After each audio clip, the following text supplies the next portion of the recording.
போற்றி எந்நாட்டவருக்கும் இறைவா போற்றி போற்றி ஏழை மலையானை போற்றி போற்றி உண்ணாமலையானை போற்றி உண்ணாமலை அம்மனை போற்றி. அனைவருக்கும் வணக்கம். உலகத்தின் மூத்த குடி தமிழ் குடி, உலகத்தின் முதல் இறை வழிபாடு சிவ வழிபாடு, சைவ வழிபாடு. அந்த வழிபாடு எதற்காக, எப்படி, எதனால், யாரால் உருவாக்கப்பட்டது அப்படின்னு நீங்கள் ஆராய்ந்து பார்க்கின்ற பொழுது, அகர முதல எழுத்தெல்லாம் ஆதி பகவான் முதற்றே உலகு. மிருகங்கள் இறைவனை உணராது, மனிதன் மட்டுமே இறைவனை உணர்வான். எந்த ஒரு மனிதன் இறைவனை உணர்கிறானோ அவன்தான் மனிதனாகவே கருதப்படுவார். இறை நம்பிக்கை இல்லாதவர்கள் மனிதர்களாகவே கருதப்பட மாட்டாது அப்படிங்கிறது ஒரு முன்னொரு வாக்கு. அதனால் அந்த இறை வழிபாடு சைவ வழிபாடு இந்த தத்துவங்கள் எதற்காக விளக்கப்பட்டது அப்படிங்கிறத, கோயில் இல்லாத ஊரில் குடியிருக்கக்கூடாது அப்படின்னு சொல்லுவாங்க. ஏன் அப்படின்னா, ஒவ்வொரு இடத்திலும் வீட்டிலோ அல்லது ஊரிலோ, இப்போ வீட்டில் வசதி இருக்கிறவங்க ஒவ்வொரு வீட்டிலையும் நம்ம சிவலிங்கத்தை வச்சு வழிபடலாம். வசதி இல்லாதவங்க ஊரே சேர்ந்து ஒரு சிவாலயத்தை கட்டி வழிபடலாம். இப்போ ஐயா தன்னுடைய சொந்த வீட்டில் சிவலிங்கத்தை வச்சு வழிபடுறார் அப்படின்னா அவருக்கு வசதி இருக்குது, அவர் அதை செய்கிறார். அதுக்கான வாய்ப்பு இருக்குது. கடவுள் விரும்பி அவர் வீட்டில் வந்து உட்காந்துருக்கிறார். சிவனை எவனாலும் தொட முடியாது. அவன் அருளாலே அவன் தாள் வணங்கி அவன் விருப்பப்பட்டு இங்கே வந்து உட்கார்ந்துருக்கிறார் அப்படின்னா இறைவன் உங்களை விரும்பி இருக்கிறார். அதனாலே இறைவன் உங்களிடத்துக்கு வந்து காட்சி அளிக்கிறார். அவருக்கு அபிஷேகம் செய்வதற்கும் ஆராதனை செய்வதற்குமான வாய்ப்பை உங்களுக்கு வழங்கியிருக்கிறார். அப்ப இந்த சிவ வழிபாட்டின் தத்துவத்தை ஒவ்வொரு மனிதனும் தெரிந்து கொள்ள வேண்டும்.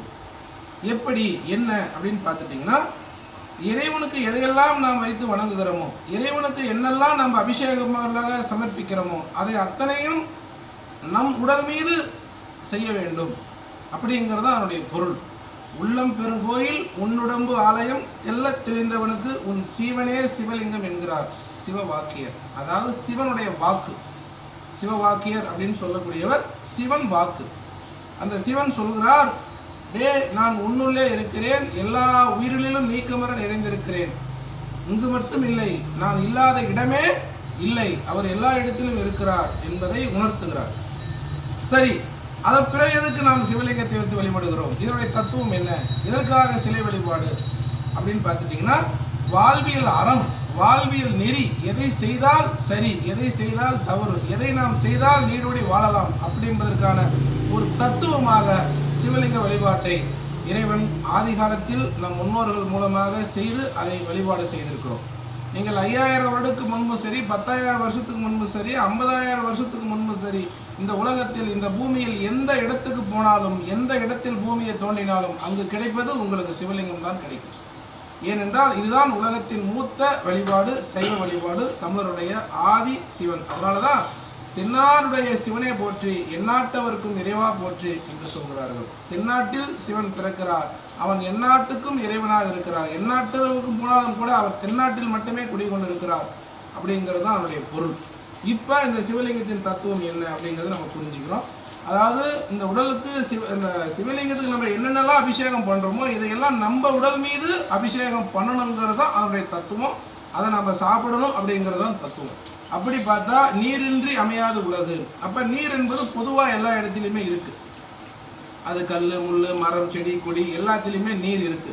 அதன் பிறகு நாமளா உருவாக்குனது என்ன? இப்போ தண்ணியை நாம் உருவாக்கலை, அது இயற்கையாக கடவுள் கொடுத்தது. அதனால அது அந்த பட்டியலில் வராது. இப்போ நல்லெண்ணெய் நாம் உருவாக்குனது. இந்த நல்லெண்ணெய் தானாக வராது, அது ஒரு இல்லையா. இதை நாம் குளிக்கிறதுக்கு இப்போ சிவகாய் போட்டு குளிக்கிறோம் இல்லையா, அந்த மாதிரி இதையும் நாம் உடம்புல தேய்ச்சி குளிக்கணும்.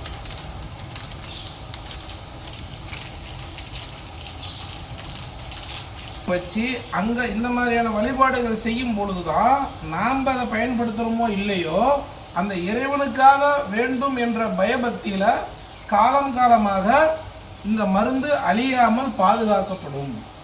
குருகுலம் என்பது, இறை வழிபாடு என்பது ஒரு மருத்துவமனையாகும். அந்த கோவில்களில் கொடுக்கப்படுகிற எல்லா விஷயங்களும் மனிதன் பயன்படுத்தினால் எந்த நோயும் வராது என்பதே நம் முன்னோர்கள் எழுதி வைத்த வாழ்வியல் நெறி. அதுபோல இந்த மூலிகை கூட்டு பொடியும் நாம் தேய்ச்சி குளிக்கணுங்கிறது தான் அவனுடைய மரபு.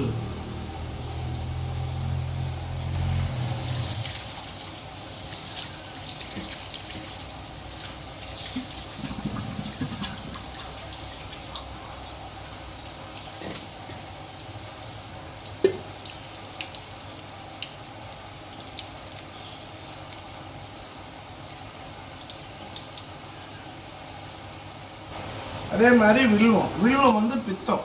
வில்வம் பொடி சாப்பிடலாம், வில்வம் இலையை சாப்பிடலாம். தினம் ஒரு வில்வம் இலையை பறித்து சாப்பிட்டோம்னா எந்த நோயும் வராது. அப்போ கோயில் இல்லாத ஊரில் குடி இருக்காதுன்னு ஏன் சொன்னாங்கன்னா, கோயில் இருந்தால் தான் நீ வில்வ மரத்தை வைப்ப, சும்மா வில்வ மரத்தை வைக்க முடியாது. அப்போ வில்வம் வச்சா வில்வம் பித்தம், என்னுடைய குணம் பித்தம். வில்வ பொடி சித்த மருத்துவத்தில் பிரதானமானது. அப்போ வில்வ இலை உடலுக்கு நல்லது. இது ஒரு மூலிகை. இது காலத்துக்கு அழியாமல் இருக்கணும்னா இறைவன் பெயராலே இறைவனுக்கு அதை வச்சு நாம் சாப்பிட வேண்டும்.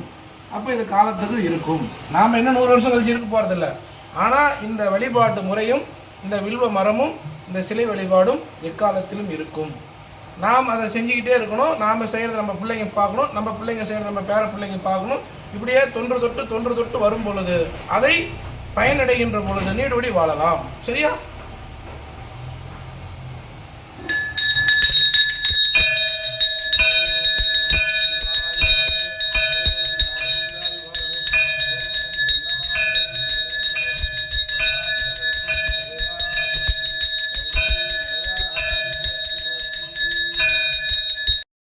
இப்போ வந்து திருநீர் அபிஷேகம். இந்த திருநீர் அபிஷேகத்தினுடைய சிறப்பு என்ன அப்படின்னு பார்த்துட்டிங்கன்னா, முடிசூடிய மன்னனும் இறுதியில் ஒரு குடி சாம்பல் ஆவான் அப்படிங்கிறதை உணர்த்தும் விதமாக ஒரு மனிதனுக்கு ஆணவம் இருக்கக்கூடாது, கர்வம் இருக்கக்கூடாது, தான் என்ற அகந்தை இருக்கக்கூடாது, தான் மட்டும் நல்லா இருந்தால் போதுங்கிற தீய எண்ணம் இருக்கக்கூடாது. இங்கே எல்லாரும் நல்லா இருக்கணும், நம்ம யாரும் 2000 வருஷம் வாழ போகிறதில்ல, வாழக்கூடிய இந்த 100 வருஷத்தில் நாமளும் நல்லா இருந்து மற்றவங்களும் நல்லா இருக்கணும் அப்படிங்கிற நல்ல எண்ணங்கள், தூய்மையான எண்ணங்கள் வர வேண்டும் என்பதற்காக, அந்த ஆணவத்தை தவிர்ப்பதற்காக இந்த உடலும் ஒரு நாள் மண்ணாக போகும், சாம்பலாக போகும் அப்படிங்கிறதை உணர்த்தும் விதமாக திருநீரை நம் உடலில் அணிய வேண்டும். அதனால தான் சொல்லுவாங்க, திருநீர் இல்லாத நெற்றி பால் அப்படின்னு சொல்லுவாங்க. அது ஒன்று. இன்னொன்று இதில் வந்து என்னென்னா பித்தம்.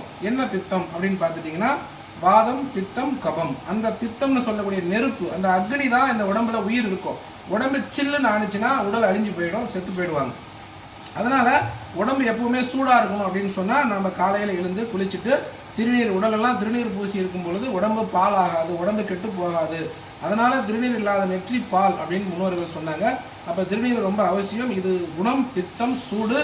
எந்த இடத்துல வலிக்குதோ, மூட்டு வலியோ, இடுப்பு வலியோ, முதுகு வலியோ, எந்த இடத்துல பிரச்சனை வந்தாலும் அந்த இடத்துல நீங்கள் திருநீர் எடுத்து தடவுனீங்கன்னா சரியாகும். திக்குவாயா, காய்ச்சலா, தலைவலியா, நீங்கள் திருநீரை நாக்கில் வச்சிங்கன்னா சரியாகும். ஏனென்றால் இது மருந்து. எப்படி இதை மருந்துன்னு சொல்கிறோம் அப்படின்னா, இது எங்கேருந்து வருது அப்படிங்கிறத கொஞ்சம் யோசிக்கணும். திருநீர் எங்கேருந்து வருது? சாணியிலிருந்து வருது. சாணி எங்கேருந்து வருது? மாட்டிலிருந்து வருது. மாடு என்னத்தை திங்குது? புல்லு திங்குது. என்ன புல்லு திங்குது? அருகம்புல்லு திங்குது. அப்போ அருகம்புல்லு மருந்தா இல்லையா? அருகம்புல்லு மருந்து. அந்த மருந்து தான் அருகம்புல்லு, அருகம்புல்லு தான் மருந்து அப்படிங்கிறத உணர்த்தும் விதமாக தான் சாணியை பிடிச்சி பிள்ளையாராக வைப்போம். அந்த பிள்ளையாருக்கு மேலே அருகம்புல்லை சொருகி வைப்போம். அது ஒரு மருத்துவத்தின் அடையாளம். அதை எரிச்சா திருநீர், அதை தடவுனா நம்ம உடம்பு நல்லாகும் அப்படிங்கிறத விளக்கு விதமாக திருநீர் அபிஷேகம் செய்யப்படுகிறது. என்னாருடைய இறைவா போற்றி போற்றி, கைலை மலையானே போற்றி போற்றி, நமச்சிவாயம் வாழ்க, நாதந்தால் வாழ்க, இவை பொழுதும் நெஞ்சில் நீங்காதான் தாழ் வாழ்க.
அது நாக்காளி கோஷம் தானே, அதில் அடிக்கிறீங்க. அது தண்ணி படிச்சுன்னா அப்புறம் வீணா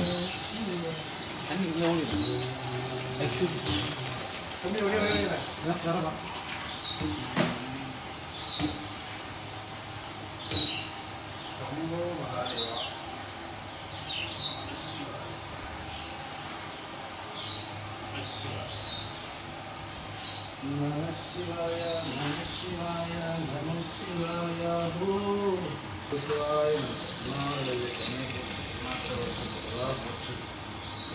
தயானை போற்றி போற்றி சிவாய வாழ்க நாடந்தால் வாழ்க இணைப்பொழுதும் அன்னெஞ்சில் நீங்காதான் வாழ்க ஓம் கரும்பு பால் அபிஷேகம். ஏன் இந்த கரும்பு பால் அபிஷேகம் செய்யப்படுகிறது அப்படின்னா, எப்படி நாம் எலுமிச்சம்பழம் உடம்புக்கு நல்லது, இளநீர் உடம்புக்கு நல்லது, நல்லெண்ணெய் நல்லது, நெய் நல்லது, இப்படி ஒவ்வொருவராக சொல்லும் பொழுது அதை விட மிக சிறப்பானது கரும்பு பால். இந்த கரும்பு பால் வந்து நேச்சுரல் டயாலிசிஸ், இரத்தத்தை இயற்கையாக சுத்திகரிக்கக்கூடிய அரும்பெரும் மருந்தாக கரும்பு பால் விளங்குகிறது. தினம் ஒரு கிளாஸ் கரும்பு பால் குடிச்சிட்டிங்கன்னா உங்களுக்கு கிட்னி கல்லோ பித்தப்பை கல்லோ எந்த விதமான வயிற்று வலியோ பிரச்சனை வராது. ஏனென்றால் இதனுடைய குணம் சொன. இதனுடைய குணம் என்ன? சொன, அரிப்பு. உள்ளே பூந்து எல்லாத்தையும் க்ளீன் பண்ணி கொண்டுட்டு வந்துடும். உள்ளே இருக்கிற சளியை பூரா வெளியே சுத்தம் பண்ணி கொண்டு வந்துடும். அதனால் கரும்பு மிக சிறந்த மருந்து. அந்த கரும்பு மருந்துங்கிறதுனால தான் பொங்கல் திருநாளில் நம்மளுடைய மூதாதையர்கள், நமது முன்னோர்கள் கரும்பை விளைவித்து அந்த பொங்கலுக்கு இறைவனுக்கு கரும்பை வைத்து படைத்து கரும்பு சாப்பிடுகிறோம். கரும்பை சாப்பிட்டாலும் நல்லதுதான், அதை நீங்கள் அரைச்சி பாலாக குடித்தாலும் நல்லது தான். எனவே கரும்பு உடலுக்கு மிகவும் நல்லது அப்படின்றதை விளக்கும் விதமாக கரும்பு அபிஷேகம் செய்யப்படுகிறது. எல்லா வல்ல சிவனே போற்றி, போற்றி போற்றி, எல்லாருடைய சிவனே போற்றி, எந்நாட்டவர்க்கும் இறைவா போற்றி போற்றி, அண்ணாமலையானே போற்றி, உண்ணாமலை அம்மனே போற்றி போற்றி, ஓம் ஆதிபரா சக்தியே போற்றி போற்றி, காஞ்சி காமாட்சியே போற்றி, மதுரை மீனாட்சியே போற்றி போற்றி.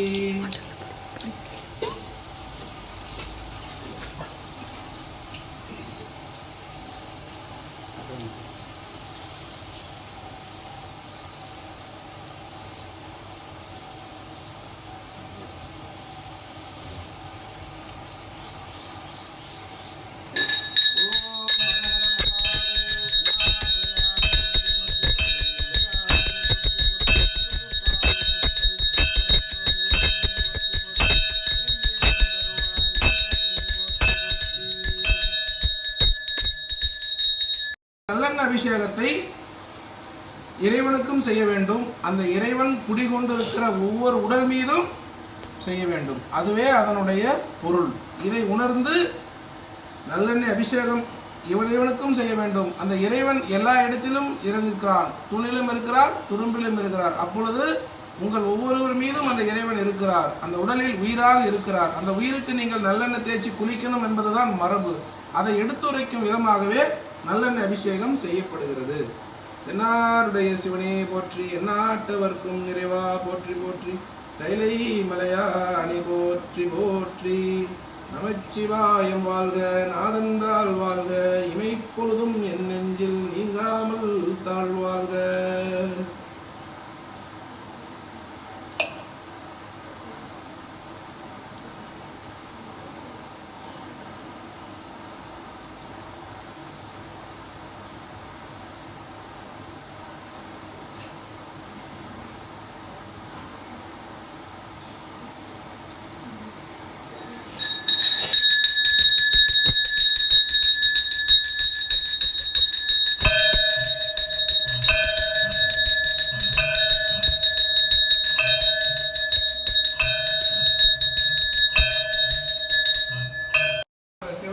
எண்ணெய் வச்சு அதை பூஜிக்கிறோமோ அதே மாதிரி நம்ம உடம்பும் சிவலிங்கம் தான். அந்த உடம்புக்கு நல்லெண்ணெய் வச்சு நல்லா ஊற வச்சு அபிஷேகம் பண்ணணும் அப்படிங்கிறது தான் தத்துவம்.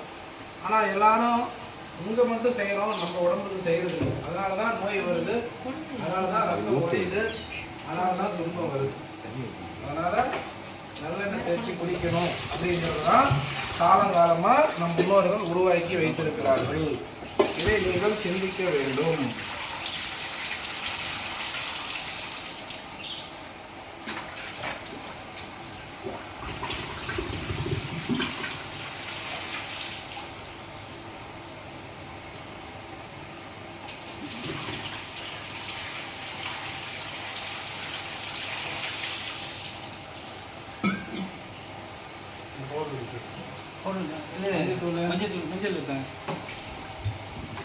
இப்போ மஞ்சள் அபிஷேகம், இது வந்து குளிர்ச்சி. மஞ்சள் அபிஷேகம் குளிர்ச்சி, இது வந்து சக்திக்கு உகந்தது. அது சிவனுக்கு உண்டு.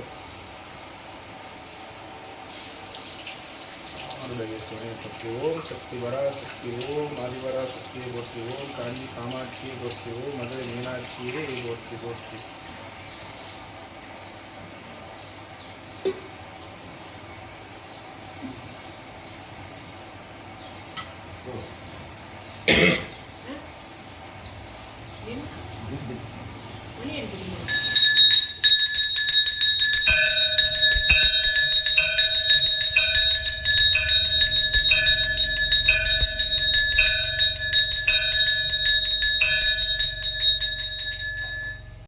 நாத்திகம் பேசுறாங்கல்ல, நாத்திகம் சாமி இல்லைன்னு சொல்றவன் இந்த நாத்திகம் பேசுறவங்களாம் கிண்டல் அடிப்பான். நாங்கெல்லாம் சோத்துக்கே கஷ்டப்பட்டுட்டு இருக்கிறோம். இவனுக்கு வந்து யாக குண்டத்தில் வாழைப்பழத்தையும் மாங்காயும் வேட்டியும் சட்டையும் போட்டு கொளுத்தி வீண் பண்ணுறானுங்க. அது தப்பு. அதை பசிக்கிறவங்க 4 பேருக்கு கொடுத்தா சாப்பிடுவாங்க. இது தவறுன்னு சொல்லுவோம். அது தவறு இல்லை, அது சரி. அது நம்மளுடைய சனாதனம், அது நம்மளுடைய வாழ்வியல், அது நம்மளுடைய வழிகாட்டி. அதை அழிக்கக்கூடாது. விதை நெல் மண்ணில் போட்டால் தான் விளையும். ஐயோ மண்ணில் போடுறீங்கன்னா எப்படி விளையும்? அது விதை நெல் மண்ணில் போட்டால் தான் விளையும். மண்ணில் போடுறது வீண் அல்ல, அது விதை. அதுபோல இது வீண் அல்ல, இது விதை. இதை ஒருவர் பார்க்கின்ற பொழுது அது அடுத்தடுத்த தலைமுறைக்கு 1000 ஆண்டுகளாக கடந்து நிற்கும். அதனால உலகத்தில் எப்பேற்பட்ட ஒரு புனிதமான நீர் என்று சொன்னால் அது இளம் நீர். உன் உடலில் எப்பயாவது ஒரு முறை நோய் வந்துருச்சுன்னு வச்சுங்க, காய்ச்சல் வந்துருச்சு, உடல் பாதிப்பு ஏற்பட்டுடுச்சு, உன்னால் நாக்கு கசக்கும். நாக்க கசக்கும். ஏன் கசக்கும்னா இந்த உடலுக்கு ஓய்வு வேணும், எதுவும் சாப்பிட வேண்டாம்னு சொல்லும். ஆனால் எப்பேற்பட்ட நேரத்திலையும் நீ இளநீரை சாப்பிடலாம்.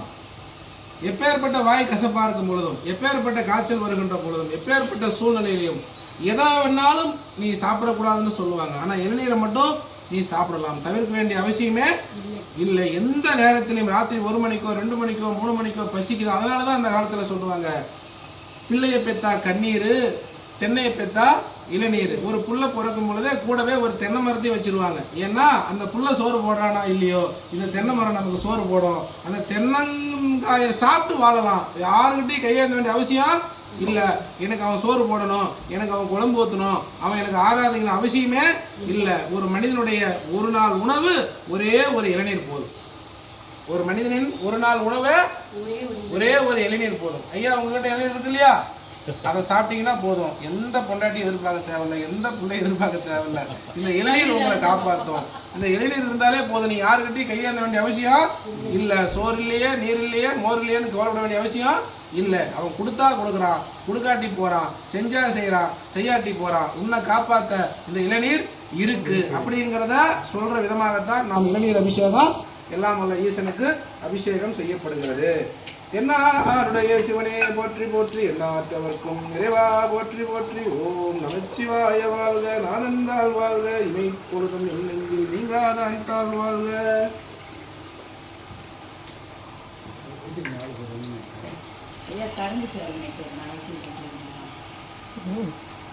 கண்டுச்சார் என்ன பண்ண பாருங்க.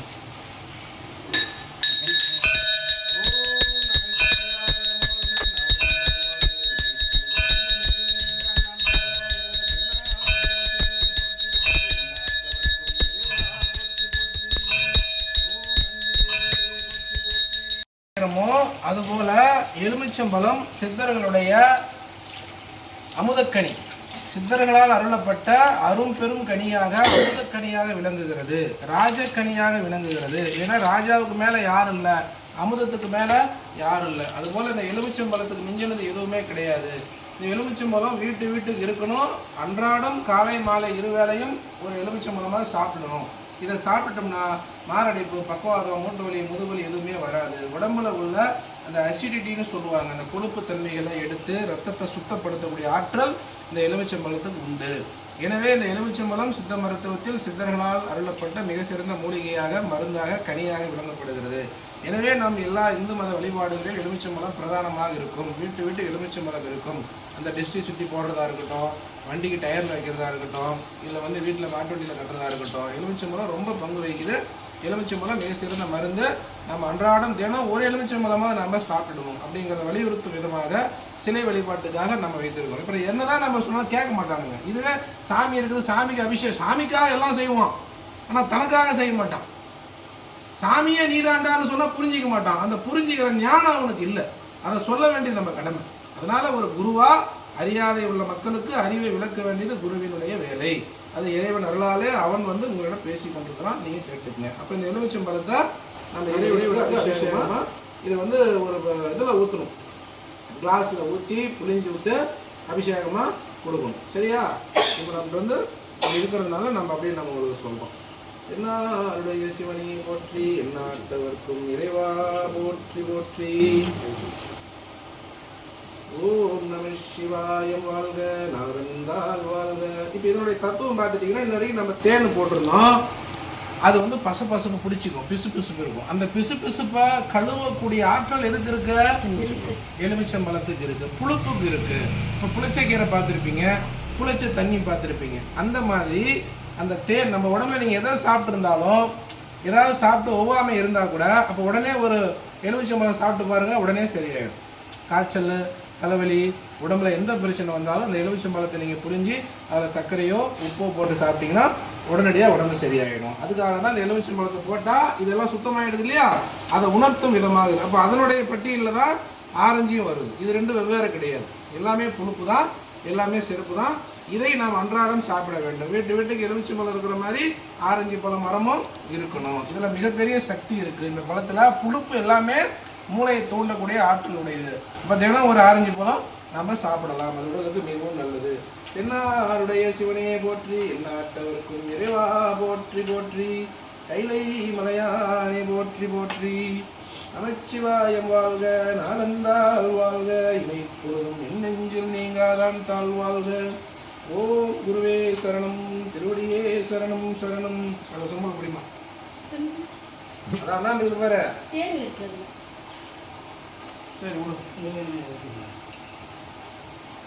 ஓம்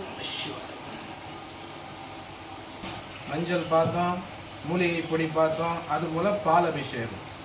இந்த பால் வந்து இரத்தத்தால் வரக்கூடியது, மாட்டினுடைய இரத்தத்திலிருந்து வரக்கூடிய பால் உயிர். இந்த பாலுடைய தத்துவம் என்பது கெட்டு போகிற பாலுக்குள்ள கெடாத நெய் இருக்குது. கெட்டு போகிற பாலுக்குள்ள 1000 வருஷம் ஆனாலும் அழியாது, கெட்டு போகாத நெய் வரும். அதை எப்படி கண்டுபிடிச்சிருப்பாங்கிறத நீங்கள் யோசிச்சு பார்க்கணும்.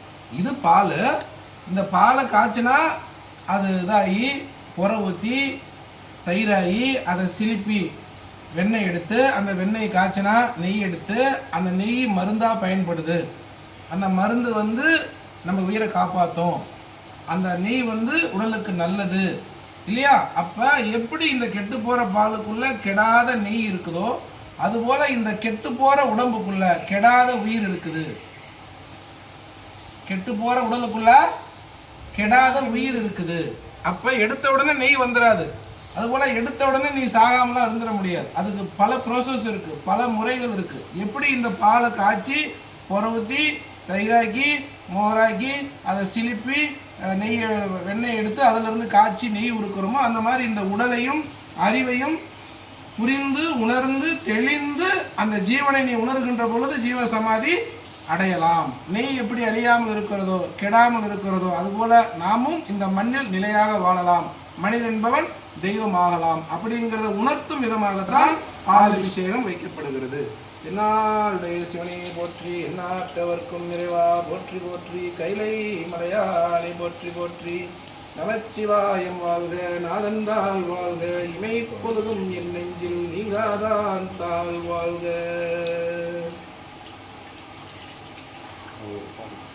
இருக்கட்டும், அந்த தேனுடைய பிசு பிசுப்பாக இருக்கட்டும், இதெல்லாம் இருக்குமோ அந்த மாதிரி நீங்கள் வந்து எதையோ சாப்பிட்டு இருந்துருக்கலாம். அதை சாப்பிட்டு உடம்புல அடைப்பு ஏற்பட்டிருக்கும், மூச்சு விட சிரமப்படுவீங்க, பேச சிரமப்படுவீங்க. அப்போ இடையூறாக இருக்கிறத சுத்தம் பண்ணக்கூடிய ஆற்றல் அந்த எலுமிச்சம் பழத்துக்கும் ஆரஞ்சு பழத்துக்கும் இருக்குது. அதை போட்ட உடனே பாருங்கள், எல்லாமே பழன்னு அந்த பிசு பிசுப்பு இல்லாமல் உடம்பு சரியாயிடும். இப்போ இதுதான் நம்ம உடலாக கருதணும். இதுவே நம்ம சிவம், அன்பே சிவம். அப்போ இதை எப்படி நம்ம வணங்குறோமோ அதே போல் நம்ம உடம்பை நாம் வணங்கணும். இதுக்கு என்னென்னலாம் நம்ம கொடுத்து அபிஷேகம் பண்ணுறோமோ அதையெல்லாம் நமக்கும் கொடுக்கணும். உள்ளே கொடுக்க வேண்டியதை உள்ளே கொடுக்கணும், வெளியே கொடுக்க வேண்டியதை வெளியே கொடுக்கணும். சரியா? இப்போ அடுத்தது திருநீர். என்னது? பன்னீர். கொடு. எதுல இருந்து வருது இது? ரோஜா பூ. பூக்கள் இருந்து அது ஃப்ளவர் மெடிசன் அப்படின்னு சொல்லுவாங்க. பூக்கள்.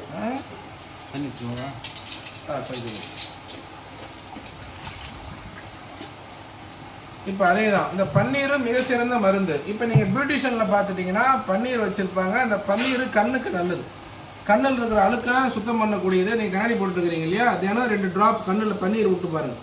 அந்த பன்னீர் உள்ள வந்து லேசான ஒரு எரிச்சல் வந்து கண்ணை சுத்தப்படுத்திடும். கண்ணை க்ளீன் பண்ணக்கூடிய ஆற்றல் அதில் இருக்குது. அது அந்த பூவில் அந்த மரகதம்னு சொல்லக்கூடிய மகரந்தம்னு சொல்லக்கூடிய விஷயம் அந்த ரோஸ் வாட்டரில் இருக்குது. அந்த ரோஸ் வாட்டர் வந்து கண்ணுக்கு விட்டால் கண்ணு சுத்தமாகும். நம்ம உடம்புல எவ்வளோ பெரிய உறுப்புகள் இருந்தாலும் கூட எல்லா உறுப்புகளையும் விட மிகவும் முக்கியமானது எது? கண்ணு. இப்போ கண்ணுக்குன்னு ஒரு மருந்து இருக்கும் இல்லையா, அப்போ அந்த ரோஸ் வாட்டரை அந்த பன்னீரை கண்ணில் தெளிக்கலாம். பன்னீர்லேயும் குளிக்கலாம், உடலுக்கு நல்லது. இப்போ வசதி இருக்கிறவன் பன்னீர்லேயும் குளிப்பான், இப்போ தயிர் மோர் எல்லாத்துலேயும் குளிப்பான். இப்போ ஸ்பாவெல்லாம் பார்த்துருப்பீங்க, பால் அபிஷேகம் பண்ணுவாங்க, பூ அபிஷேகம் பண்ணுவாங்க, எல்லா அபிஷேகம் பண்ணுவாங்க. அது காசு இருக்கிறவனுக்கு. அது மாதிரி நாமளும் பன்னீர்லேயும் குளிக்கலாம். பன்னீர் உடம்புக்கு ரொம்ப நல்லது. எல்லாருடைய சிவனையை போற்றி, எந்நாட்டவர்க்கும் இறைவா போற்றி போற்றி, கைலை மலையாளி போற்றி போற்றி. இந்த வாசனை மிக அற்புதமா இருக்கும், பன்னீருடைய வாசனை.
தென்னாருடைய சிவனை போற்றி, எந்நாட்டவருக்கும் நிறைவா போற்றி. மிக அற்புதமான ஒரு கோவிலில் நாம் இருக்கிறோம். கைலாசநாதர் திருக்கோயில், கருப்பூர், சேலம் மாவட்டம் கருப்பூரில் இருக்கிறோம். ஒரு அற்புதமான மரத்தை பார்ப்பீங்க. இயற்கை எந்த அளவுக்கு ஒரு சக்தி வாய்ந்தது பாருங்க. வில்வ மரம், மிக அற்புதமான வில்வ மரம். அரசன மரம், மரங்களிலேயே ஒரு அரசன்னு சொன்னால் அரச மரம்னு சொல்லுவோம். வில்வ மரத்துக்குள்ள அரச மரம், மிக அற்புதமான ஒரு காட்சி. அதே மாதிரி வேம்பு, வில்வம், அரச மரம், இந்த 3 ஒரே இடத்துல இருக்கிறது மிகப்பெரிய ஒரு ஐதீகம். ஸோ இந்த கோயிலில் வந்து மிக ஒரு சக்தி வாய்ந்த ஒரு கோயிலாக கருதப்படுகிறது. ஒவ்வொரு கோயிலுக்கும் ஒரு சிறப்பு இருக்கிறது. அதுபோல் இந்த கோயிலுக்கு ஒரு மிகப்பெரிய சிறப்பு என்னென்னா, ஒரே நேரத்தில் அரசன், வில்வம், நம்மளுடைய வேம்பு, இந்த மூணும் இருக்கிறது வந்து ஒரு சிறப்பான விஷயம். உங்களுக்கு வாய்ப்பு கிடைக்கும் பொழுது கருப்பூர் கைலாசநாதர் கோயிலில் வந்து இறைவனுடைய அருள் பெற்று இறைவனுடைய வாழ்க வேண்டும் நன்றோடு கேட்டுக்கொள்கிறோம். சிவாய நம.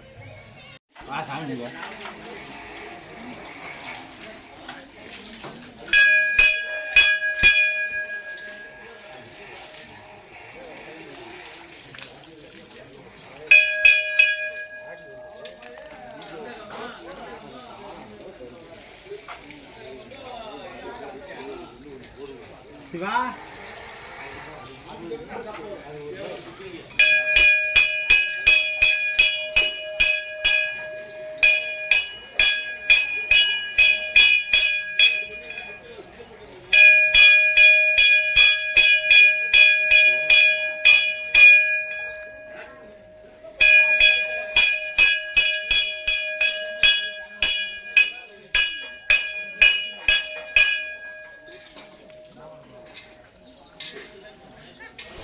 அனைவருக்கும் வணக்கம்.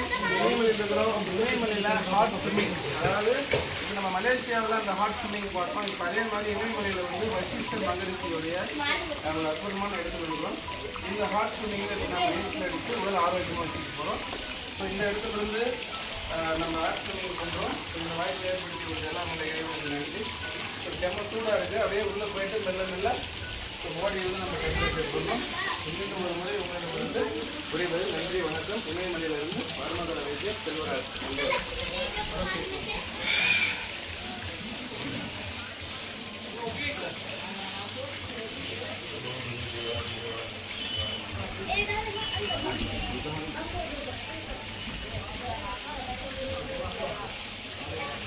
கிளிபாஜி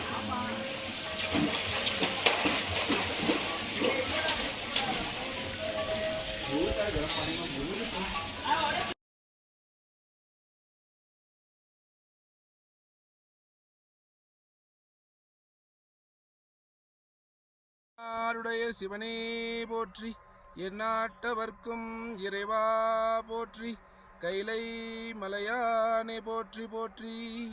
நமச்சிவாயம் வாழ்க, நாதந்தாள் வாழ்க, இமை பொழுதும் என் நெஞ்சில் நீங்காமல் தாழ் வாழ்க. ஓம் கைலாயநாதனே போற்றி போற்றி. ஓம் 18 சித்தர்களே போற்றி போற்றி. ஓம் குருவே சரணம்.